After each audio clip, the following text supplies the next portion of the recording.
ज्यादा सीधे मत बनो। सीधे पेड़ जल्दी काट लिए जाते हैं। आज की कहानी के माध्यम से आपको कुछ ऐसे तरीके पता चलेंगे जिनसे आप धोखा खाने से खुद को बचा सकते हैं। भावनात्मक रूप से कमजोर आदमी का लोग हमेशा फायदा उठाते रहते हैं। हम सब ने देखा होगा, अपने आसपास जो भी इंसान नर्म दिल का होता है, यानी कि भावनात्मक रूप से करुणावान होता है, वह अपनी करुणा से बस दूसरों की सहायता तो कर देता है, लेकिन बदले में उसे हमेशा धोखा ही मिलता है। तो क्या एक इंसान को भावनात्मक नहीं होना चाहिए? क्या उसे दूसरों पर भरोसा नहीं करना चाहिए? दूसरों की सहायता नहीं करनी चाहिए? क्या करुणावान और संवेदनशील होना गुनाह है? कोई गलती है? पाया तो यह जाता है कि कोई संवेदनशील आदमी दिल का अच्छा होता है, दूसरों की सहायता करता है, दूसरों का ख्याल रखता है, दूसरों से प्रेम करता है। प्रेम भी तो एक संवेदना ही है, वह भी तो एक भावना का रूप है। तो क्या प्रेम करना भी गलत हो जाता है? और यह तो आप सबको पता होगा कि प्रेम तो आध्यात्मिक साधना का एक बहुत महत्वपूर्ण कदम है। तो किस प्रकार एक इंसान समाज में संवेदनशील, करुणावान और दयालु, यानी कि एक अच्छा आदमी बनकर रह सकता है, ताकि लोग उसका फायदा भी ना उठा पाए और वह अपने मन की अच्छाई, अपने मन की कोमलता, करुणा सब कुछ बरकरार भी रख सके। एक बार एक युवा लड़का जंगल के पेड़ों पर मुक्के मार रहा था। वह बड़े जोर जोर से मुक्के मार रहा था। वह अपने मन का गुस्सा निकालने की कोशिश कर रहा था। शायद उसको किसी ने धोखा दिया था या फिर उसके साथ बहुत बुरा हुआ था, जिससे वह बहुत ज्यादा परेशान था। उसे कहीं भी शांति नहीं मिल रही थी। वह लगातार उस पेड़ पर मुक्का मार रहा था, जिससे उसकी उंगलियां लहूलुहान हो चुकी थी। उसी जंगल में एक शीतल पानी का झरना था। वहां पर एक भिक्षु रोज संध्या समय स्नान करने आया करते थे। यह उनका नित्य का नियम था। आज जब वह भिक्षु इस रास्ते से स्नान करने के लिए उस जंगल में आया, तो उसने उस लड़के की हालत देखी। वह जोर जोर से चीख रहा था, रो रहा था और लगातार मुक्के मारे जा रहा था। उस लड़के के आसपास कोई मौजूद नहीं था। इससे उस भिक्षु को उस युवक की चिंता होने लगी। उसने सोचा कि कहीं मैं इसे ऐसे ही छोड़ दूं और कहीं ये आत्महत्या कर ले। तो ऐसे विचार आने के बाद भी वह कुछ नहीं बोला और लगातार उस युवक की तरफ देखे जा रहा था। भिक्षु एकदम चुपचाप खड़ा हुआ था। उसने युवक से कुछ नहीं बोला, कुछ नहीं कहा, बस वह उसको लगातार देखता रहा। कुछ देर तक तो उस युवक ने उस भिक्षु को नजरअंदाज किया, लेकिन कुछ देर बाद उसे अजीब सा लगने लगा। उसने सोचा, ना तो यह मुझे रोक रहा है और ना ही कुछ कह रहा है, यह तो बस मुझे देखे जा रहा है। इसका क्या मतलब है? बड़ा अजीब आदमी है। ऐसे ही विचार उस लड़के के मन में उठने लगे थे। जब कुछ देर बाद भी वह भिक्षु कुछ नहीं बोला, तो लड़के ने अचानक से उससे पूछा कि महाशय, आप अपने रास्ते क्यों नहीं चले जाते? आपको क्या मतलब? आप खड़े हुए मुझे देख क्यों रहे हैं? भिक्षु ने बड़े शांत स्वर में कहा कि मैं तुम्हें रोक नहीं रहा हूं, तुमसे कुछ कह नहीं रहा हूं, तो मुझसे तुम्हें क्या परेशानी है? मेरे ही तरह है। ये पेड़ पौधे, ये पक्षी, ये सब तुम्हें तो देख ही रहे हैं। जब इनसे तुम्हें कोई परेशानी नहीं है, तो मुझसे क्यों परेशानी है? यह सुनकर लड़का जोर से चीख कर बोला, मुझे सबसे परेशानी है। मैं सबसे नफरत करता हूं। यहां पर सब धोखेबाज, गद्दार होते हैं, कोई किसी का नहीं होता इस दुनिया में। और इस तरह बोलते बोलते वह फूट फूट कर रोने लगा और रोए जा रहा था और भिक्षु उसे देखे जा रहा था। वो उसे चुप करने की कोशिश भी नहीं कर रहा था। यह बात तो उस लड़के को और ज्यादा अजीब लगी। अब रोना छोड़कर उस लड़के ने सीधे खड़े होकर उस भिक्षु से कहा, बड़े अजीब आदमी है कि सामने कोई इंसान रो रहा है, दुखी है, परेशान है और आप उसे चुप भी नहीं कर सकते। आपके मन में बिल्कुल भी संवेदना नहीं है। बड़े अजीब और कठोर हृदय वाले साधु हैं। आपको अपने साधु होने पर खेद होना चाहिए। और ऐसे ही ना जाने क्या क्या जली कटी बातें वो युवक उस भिक्षु को सुनाने लगा। कुछ देर बाद जब युवक की सारी भड़ास निकल चुकी थी, तब भिक्षु ने बड़े ही शांत स्वर में कहा कि आज मैं तुम्हें कंधा दे सकता हूं, तुम्हारे आंसू पोंछ सकता हूं, लेकिन इससे तुम्हारी समस्या का समाधान नहीं होगा। कुछ देर के लिए तुम्हारा मन बहल जाएगा, बस उसके बाद वही जिंदगी, वही लोग जो तुम्हें आज कंधा देने के लिए भी तुम्हारे पास नहीं है। फिर से तुम उसी जिंदगी में लौट जाओगे। कोई तुम्हें धोखा देगा, कोई तुम्हारा फायदा उठाएगा और तुम अपने मन को ऐसे ही तकलीफ पहुंचाते रहोगे। तो आंसू पोंछने की बजाय तुम्हें मुझसे कुछ ज्ञान की बातें लेना चाहिए, जिससे तुम्हें जीवन में कोई भी धोखा ना दे सके, तुम्हारी अच्छाई का कोई भी फायदा ना उठा सके। याद रखना, आंसू पोंछने वाले तो तुम्हें बहुत मिल जाएंगे, लेकिन ज्ञान और सही समझ देने वाला कभी कभी कोई इंसान मिलता है। भिक्षु ने उसे बताया कि मैं पास ही के झरने में स्नान करने के लिए जा रहा हूं। बड़ा ही शीतल पानी है वहां का।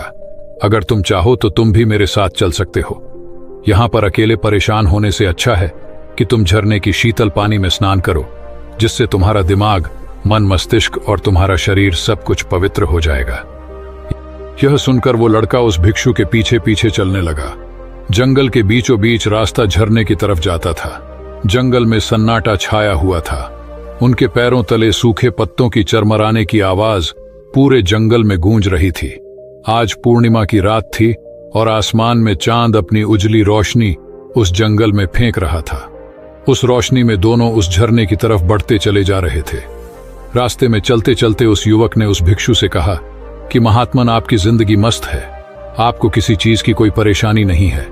आपको पता है कि दुनिया में कैसे कैसे लोग बसते हैं, कितने धोखेबाज, कितने मक्कार, और सबसे बड़ी बात, अपने लोग ही धोखा देते हैं, जिनसे हम प्रेम करते हैं, जिनको हम अपना मानते हैं। जब उन्हीं से धोखा मिलता है तो कैसा महसूस होता है। कभी कभी तो ऐसे लगता है कि भोले और दयालु लोगों के लिए यह दुनिया नहीं बनी है, ये धोखेबाजों के लिए है, मक्कारों के लिए है। वही यहाँ पर फलते फूलते हैं, वही आनंद से जीते हैं, और हमारे जैसे लोग जो दूसरों की सहायता करते हैं, दूसरों को अपना मानते हैं, वह हमेशा जीवन भर दुख में रहते हैं। यही जीवन की सत्यता है और यही संसार है जिसमें हमें रोज घुट घुट कर मरना पड़ता है। आपने सही किया, ऐसे जिंदगी को त्याग दिया, पीछे छोड़ दिया। अब बस अपने में मस्त, किसी से कोई परेशानी नहीं है, किसी की कोई चिंता नहीं है। मैं भी सोचता हूं कि मैं भी संन्यास ले लूं, छोड़ दो इस दुनिया को। यह सुनकर उस भिक्षु ने कहा कि तुम्हें क्या लगता है, सन्यासी जीवन बहुत आसान होता है। भिक्षु ने बड़े शांत स्वर में कहा कि तुम्हें तो 2 वक्त की रोटी तो शांति से मिल जाती है, हमें तो कभी कभी वह भी नसीब नहीं होती। अगर भिक्षा मिल जाती है तो हम खा लेते हैं, वरना हमें तो भूखा ही सोना पड़ता है। यही सन्यासी जीवन है। हमें हमेशा नीचे सोना पड़ता है, सिर्फ एक लंगोट में रहना पड़ता है, चाहे कैसा भी मौसम क्यों ना हो। तो ये सब तुम्हें आसान लगता है, तो तुम भी सन्यासी बन जाओ। युवक ने कहा कि आप कहते तो ठीक ही हैं, संघर्ष तो दोनों तरफ है, सांसारिक जीवन में भी और सन्यासी जीवन में भी। वैसे सांसारिक जीवन भी अच्छा है, लेकिन तब तक जब तक घर परिवार में सुख शांति बनी रहे, धोखा ना मिले, हमारे लोग हमारा फायदा ना उठाएं, हमसे झूठ ना बोले, हमें धोखा ना दे, तब तो जीवन जीने का आनंद होता है, वरना तो जीवन नर्क हो जाता है। भिक्षु ने कहा, देखो, सन्यास अपने मन से लिया जाता है। जब हमारा मन कहता है कि हमें सन्यास के मार्ग पर सफलता हासिल करनी है, आगे बढ़ना है, तो ही सन्यासी जीवन सफल हो पाता है। लेकिन तुम अपने घर से परेशान होकर, दूसरे लोगों से परेशान होकर सन्यासी बनना चाहते हो, तो तुम्हारा सन्यासी जीवन भी कभी सफल नहीं होगा। इससे अच्छा तो तुम सांसारिक जीवन में अगर कुछ तरीके, कुछ नियम अपनाओ, तो दूसरे लोग तुम्हें धोखा नहीं दे पाएंगे। सबसे पहले तो यह समझो कि धोखा उन्हें ही मिलता है जो भावनात्मक रूप से कमजोर होते हैं, जिनका दिल जल्दी पिघल जाता है, जो दूसरों को दुख में नहीं देख पाते। ऐसे लोगों के साथ धोखे होने की संभावना ज्यादा होती है, क्योंकि कोई भी आदमी अपनी परेशानी बताकर, अपने को दुख में बताकर तुम्हारा फायदा उठा सकता है। क्या पता वह झूठ बोल रहा हो, वह दुखी होने का अभिनय कर रहा हो, लेकिन आपको तो सच ही लगेगा, और उसके बाद कुछ समय बाद आपको पता चलता है कि आपके साथ धोखा हो गया। उसके बाद आपका मन अंदर से टूट जाता है। इसीलिए सबसे पहली बात ध्यान रखना कि किसी भी व्यक्ति को यह एहसास मत होने दो कि तुम भावनात्मक रूप से कमजोर हो, अंदर से तुम्हारा दिल नर्म है। अगर उन्हें आपकी यह कमजोरी पता चल गई, तो वह कोई ना कोई जाल रचकर आपका फायदा उठाने की जरूर कोशिश करेंगे। चाहे आप अंदर से संवेदनशील हो, दूसरों की मदद करने वाले हो, लेकिन किसी को एहसास मत होने दो। ऊपर से कठोर बने रहो। जब लोगों को लगेगा कि इससे कुछ बोलने का फायदा ही नहीं है, ये आदमी कठोर है, नहीं पिघलेगा, तो खुद ब खुद वो लोग जो झूठे हैं, जो मक्कार हैं, वो आपके पास आएंगे ही नहीं। वो उन्हें चुनेंगे जो उनके आसान शिकार होंगे। दूसरी बात समझने की ये होती है कि हम बहुत जल्दी दूसरों पर विश्वास कर लेते हैं, और हमारी जल्दी विश्वास करने की आदत ही हमें हानि पहुंचाती है। 2 दिन तुम्हें किसी से मिले हुए नहीं होते हैं और तुम एक दूसरे के हो जाते हो, एक दूसरे पर पूरा भरोसा करने लग जाते हो, और यह भरोसा तीसरे दिन टूट जाता है और फिर तुम्हें धोखा मिलता है और फिर तुम परेशान होते हो। इसीलिए समय दो, किसी भी चीज को, किसी भी रिश्ते को आगे बढ़ाने के लिए समय की जरूरत होती है। समय के साथ तुम्हें सामने वाले इंसान की अच्छाई और बुराई पता चलती है। तब तुम्हें पूर्ण रूप से पता चलता है कि इंसान वास्तव में कैसा है, अच्छा है या बुरा है, और वह कुछ समय देने के बाद ही होता है। इसीलिए जल्दी किसी पर विश्वास मत करो। अगली पहचान या अगला तरीका समझने के लिए तुम्हें ऐसे लोगों को समझना होगा जो दूसरों की चापलूसी करते रहते हैं। कुछ लोगों की आदत होती है चापलूसी करने की। आपके सामने आपकी बड़ाई करेंगे, आपके बारे में अच्छा अच्छा बोलेंगे, और आपको लगेगा कि यह इंसान कितने अच्छे हैं, मेरे से कितना प्यार करते हैं। लेकिन वास्तव में उनकी वह चापलूसी एक जाल होती है, ताकि वह आपका दिल जीत सके। और उनको चापलूसी करने का मौका तभी मिलता है जब आप दिखावा करते हैं। अगर आप उनकी चापलूसी से प्रभावित ही नहीं होंगे तो कुछ समय बाद वो चापलूसी करना बंद कर देंगे। इसीलिए किसी के सामने दिखावा मत करो, वरना आप तो आकर्षण के केंद्र बन जाते हो। लोगों को लगता है कि शायद इसके पास बहुत ज्यादा धन संपदा है, इसीलिए इतना दिखावा कर रहा है, और इसी वजह से जो लोग आपका फायदा उठाना चाहेंगे वो आपके करीब आने की कोशिश करेंगे, आपकी चापलूसी करने की कोशिश करेंगे। अगला नियम बताते हुए भिक्षु ने झरने की तरफ इशारा किया। वो झरने के पास पहुंच चुके थे। युवक को भी एहसास हो चुका था, क्योंकि वहां पर ठंडी ठंडी हवा चल रही थी।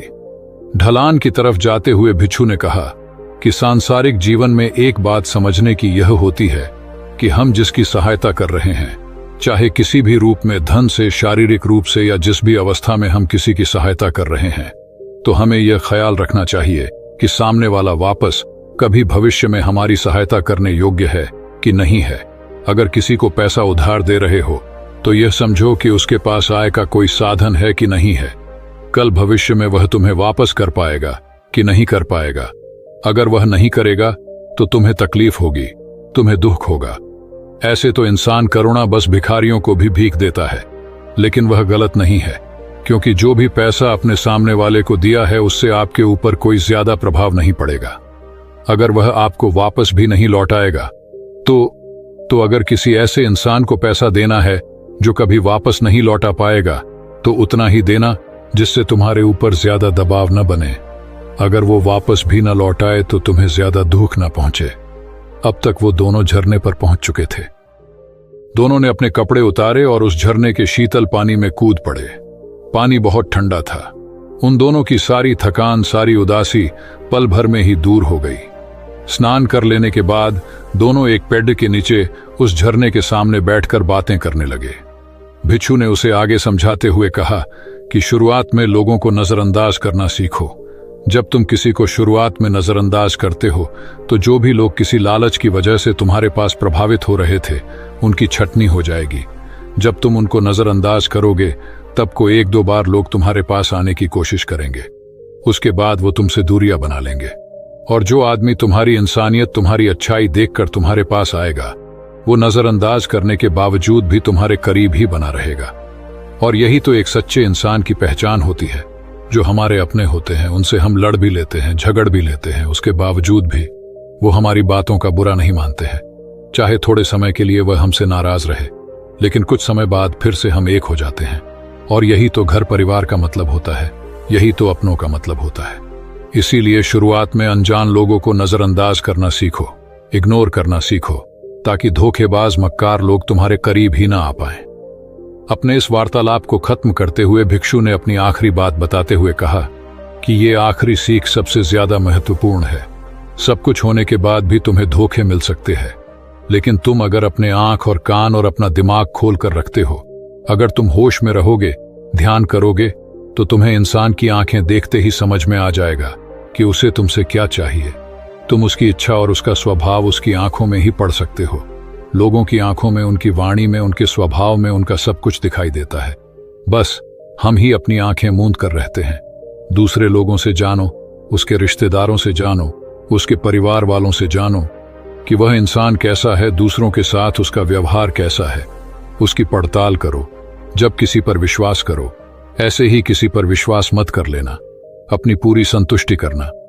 अगर तुम किसी के साथ लंबे समय तक भरोसा करना चाहते हो, किसी के साथ कोई संबंध बनाना चाहते हो, कोई दोस्ती करना चाहते हो या किसी की मदद करना चाहते हो, तो इन सभी परिस्थितियों में तुम्हें यह जरूर पता होना चाहिए कि दूसरे लोग उस इंसान के बारे में क्या सोच रखते हैं। इसके बाद तुम जीवन में कभी भी धोखा नहीं खाओगे और तुम्हें कभी भी धोखे की वजह से पछताना नहीं पड़ेगा। इसी तरह की बातें करते हुए भिक्षु और वो लड़का दोनों जंगल से बाहर आ गए, अपने अपने घर को चले गए। दोस्तों, कभी भी किसी पर भी भरोसा करने से पहले उसके बारे में अच्छे से समझो, जानो, समय दो, फिर भरोसा करो। हमें आशा है कि आपको यह वीडियो पसंद आई होगी। इसी तरह के मोटिवेशनल और इंस्पायरिंग वीडियो देखने के लिए आप हमारे चैनल को सब्सक्राइब कर सकते हैं। हम मिलते हैं इसी तरह की नई मोटिवेशनल वीडियो के साथ। धन्यवाद।